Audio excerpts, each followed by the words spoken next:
Senator from Kansas. Mr. President, thank you very much. I want to associate, first of all, myself with the remarks of the senator from Montana, Senator Tester, and his amendment in support of the VA's Inspector General, position that I believe is critical to ensuring oversight and accountability at the Department of Veterans Affairs. What this amendment does, and the reason I support it, is it ensures that the Inspector General's office can fully vet, investigate, and examine the cases presented to them by making certain they have access to the necessary records and documentation within the Department of Veterans Affairs. To arrive at the truth, the Inspector General must have all the information associated with any given situation to determine what is accurate and who should be held accountable. Mr. President, I also want to express my pleasure in speaking today in regards to something that I've long advocated for, and I compliment the three chairmen and women who are here in support of the appropriation bills, that they have jurisdiction, but we need regular order, and this return to regular order for consideration of the FY 2019 appropriations process is important to the United States Senate, but more importantly, it's valuable to the American people, valuable to my constituents home in Kansas. As a United States Senator and a member of the Appropriations Committee, our duty is to fund the federal government in a responsible way that will wisely utilize every taxpayer dollar, which requires a deliberation to prioritize federal spending. I also think overlooked, when we can return to regular order, we have greater ability to influence decisions made by cabinet secretaries, department heads, bureau chiefs, agency heads, because we can influence the decisions they make because of the power of the purse string. On the appropriation bills we're debating this week, I want to call attention to Milcon VA appropriations bill and the great work that Senator Boozman and his ranking member, Senator Schatz, has achieved as chairman and ranking member of the subcommittee. And I'm very familiar with their staff, and I compliment them on their work. This bill provides an additional $1 billion in fiscal year 2019 for the VA to provide veterans access to care in the community and to avoid any lapse in that care. This bill provides $11 billion in advance appropriations for fiscal year 2020. The point I'm making here is that we have worked hard to provide services in the community for veterans who either can't get the service or live such a distance from the VA, or when it's in now, because of the new law, when it's in their best interest to have care provided in the community, and it's necessary that we provide the funding to accomplish that. We have the opportunity to provide veterans and the VA with an appropriation for fiscal year 2019 that builds on the momentum that the reform legislation that just became law, the VA Missions Act, provides. I want to make sure we do the right things because I want the VA Mission Act to work. On June 6th, we paid tribute to one of our nation's heroes who bravely stormed the beaches of Normandy in November of 1944.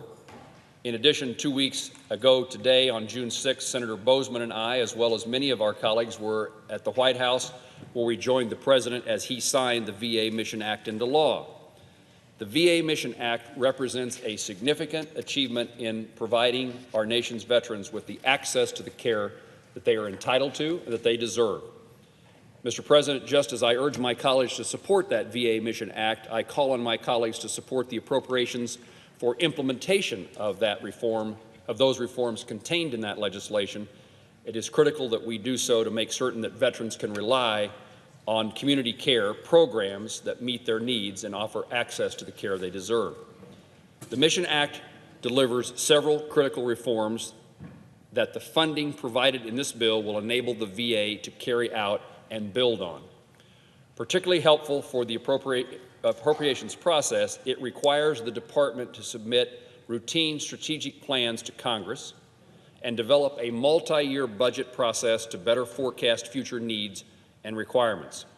It also mandates market area assessments to better understand what communities and local VAs are able to offer their veterans, allowing the VA and Congress to better identify gaps that require more resources to be filled and prevent redundancies. In other words, to provide the resources where they're needed and to make sure we don't spend them where they are not.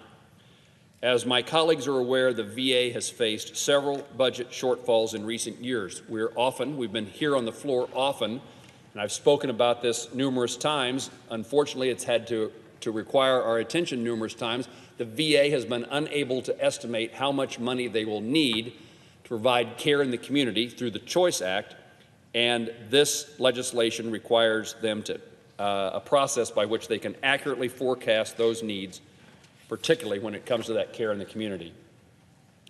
I have long believed that when it comes to the VA, it isn't a lack of funds that is the problem. In fact, we have consistently, and this bill does it again, increased their budget, but instead it's a problem on how they spend the funds that are appropriated to them, how they manage those funds, and how the Department of Veterans Affairs is led. I'm confident that reforms like those included in the Mission Act will enable the VA to better steward taxpayer funds while also enabling them to better carry out their mission of providing veterans with the care and benefits that they are entitled to through consistent, stable budgeting. As the reforms of the VA Mission Act and the new community care programs are implemented over the next year, it is important that third-party administrators, there's a couple of administration entities that manage the community care program, Choice, in its old days for the VA. They manage a network of community providers that serve veterans. Continuity of care is paramount to the success of the VA's community care program, and we must ensure that the VA maintains veteran access to the care that they need by utilizing those third-party administrators during this implementation stage of these reforms. I want to remind my colleagues that the VA is not ready to manage or operate a health network themselves. Our urgency to fund the Choice program during repeated shortfalls in the past was in part out of the necessity of making certain that that network continued to support veterans and those third-party administrators the services they provide. I do not believe the VA is now capable of building or replicating those networks that currently exist, and I would indicate that at least in part those networks, the contract with those third-party administrator is terminated on June the 30th, and we need assurance that the Department of Veterans Affairs has a plan to make certain that those contracts are extended so that that care does not lapse.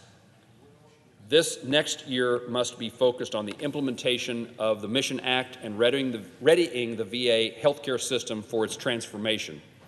Any distraction from completing this mission is unfair to veterans who will benefit from it and puts the community care program at risk.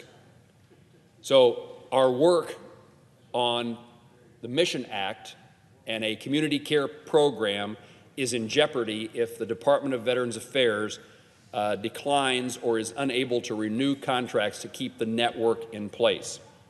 We are at the cusp of real reform and transformation at the VA that will benefit veterans and their families for decades to come. I can think of no greater obligation during this year's appropriation process than ensuring veterans and the programs that serve them are resourced to deliver the care and benefits that they deserve. Mr. President, I thank the Chairman, Senator Boozman, the Ranking Member, Senator Schatz, and their staff for their expertise and their work in making sure that the appropriations process lends its support to the Mission Act, the John McCain Mission Act that we enacted in the Senate and was signed by the President now just a few short days ago. I yield the floor.